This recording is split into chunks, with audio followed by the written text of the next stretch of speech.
আমি নিয়ে আসছি আজকের আমার বাড়ির ছাদের ট্যাঙ্কির পানি গরম যাতে না হয় সেই ব্যবস্থা আপনাদের দেখাবো। এই যে ট্যাঙ্কির উপরে যে ককশিট দিয়েছি, যে ইলেকট্রনিক্স দোকানে পেয়ে যাবেন। এই ককশিটটা প্রায় হাফ ইঞ্চির মতো মোটা। এই ককশিটটা আপনারা যে কোনো ইলেকট্রনিক্স দোকানে বা যে কোনো হার্ডবোর্ডের দোকানে পেয়ে যাবেন। চারদিকে আমি এই ককশিটটা মুড়িয়ে দিয়েছি এই কারণে, রৌদ্রের প্রচণ্ড গরমে ভিতরের পানি যাতে হিট না হয়। বন্ধুরা, আপনারা এই টেকনিকটা ফলো করতে পারেন, ভিতরের পানি মোটেই হিট হবে না। আমি আজকের 3 থেকে 4 বছর এই টেকনিক ব্যবহার করে আসছি। এই টেকনিক ব্যবহার করলে আপনার সুবিধা হবে। আপনার শাওয়ার বা আপনার কলে যখন পানি ছাড়বেন রৌদ্রে, তখন পুরো পানি হিট চায়ের পানির মতো হিট হয়ে যায়। এই ককশিটটা ঠিক মতন দিয়ে পুরো ট্যাঙ্কিটার চারপাশে সুন্দর করে আটকিয়ে দিতে পারলে ভিতরের পানি মোটেই হিট হবে না এবং উপরের হিট হবে না। উপরে হিট না হইলে ভিতরেও হিট হবে না।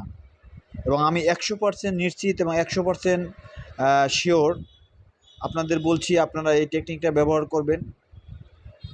বন্ধুরা, আপনারা যারা বাড়ি করেছেন, বাড়ির উপরে ছাদে যারা ট্যাঙ্কি বসিয়েছেন, সেই ট্যাঙ্কির পানি পর্যাপ্ত পরিমাণ গরম হয়। এই গরম পানি থেকে নিস্তার পেতে, এই গরম পানি যাতে না হয়, সেই ট্যাঙ্কির উপরে আপনি যদি এই ককশিট দিয়ে মুড়িয়ে সুন্দর করে আটকিয়ে দিতে পারেন, 13 থেকে 14টা ককশিট লাগে এখানে। চারপাশে ককশিট দিয়ে আটকিয়ে এভাবে মাঝখানে একটা, দুই পাশে দুইটা বাদ দিয়ে দিলে, যে কোনো সুতুলি দিয়ে বা গুনা দিয়ে বাদ দিয়ে দিলে, তাহলে আপনার ট্যাঙ্কির উপরে কোনো রৌদ্র পড়বে না। দেখেন, প্রচণ্ড এখন রৌদ্র দেখাই যাচ্ছে।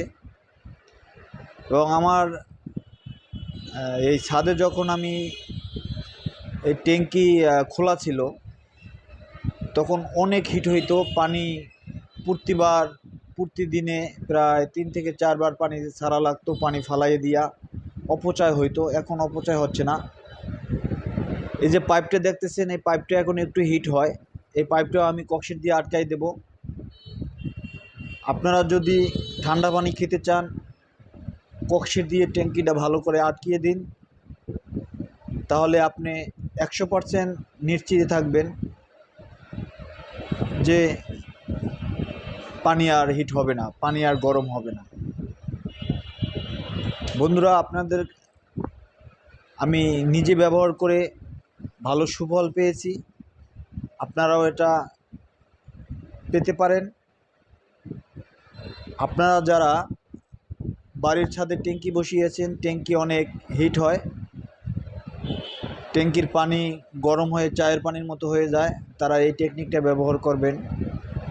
আশা করি ভিতরের পানি আর গরম হবে না। এই যে দেখেন কিভাবে আমি এই ককশিটটা দিয়েছি। সবাই এই সুন্দর করে এভাবে ককশিটটা দিয়ে আটকিয়ে দেবেন। আমি এই ককশিটের বাহিরে এই যে পাইপটা আছে, এখন এই পাইপের উপরে রৌদ্র পড়ে, এই পাইপের উপরে রৌদ্র পড়ে এটা কিছুটা গরম হয়। আমি কিছুদিনের মধ্যেই এই পাইপটাও আমি আটকিয়ে দিব ককশিট দিয়ে। আর আপনারা সবাই এই টেকনিকটা ব্যবহার করবেন। আমি ব্যবহার করে উপকৃত হয়েছি।